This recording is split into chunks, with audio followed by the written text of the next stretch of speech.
अजित पवारांकडून बारामतीमध्ये विकास कामांची पाहणी जी आहे ती केली जाते। अधिकारी वर्ग सुद्धा यावेळेला त्यांच्या सोबत आहे। काही सूचना ज्या आहेत करायच्या असतील तर अजित पवार या ठिकाणी करतील।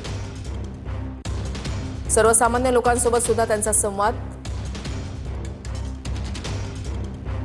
त्या ठिकाणी कार्यरत असलेले कर्मचारी यांच्यासोबत, महिला कर्मचाऱ्यांसोबत त्यांचा संवाद, त्यांची भेट घेतलेली आहे। या महिला कर्मचाऱ्यांनी फोटो सुद्धा अजित पवार यांच्यासोबत काढलाय। विविध विकास कामांची पाहणी अजित पवार यांच्याकडून केली जाते।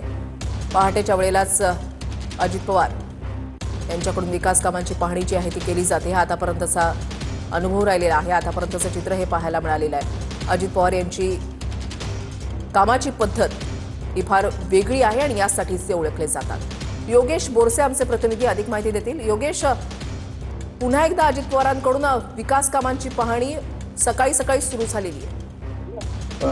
वृषाली, अजित पवार आज बारामती दौऱ्यावरती आहेत आणि सकाळी त्यांनी पाहणी दौरा सुरू केलेला आहे। शहरातल्या विविध विकास कामांची पाहणी सध्या अजित पवारांकडून सुरू आहे।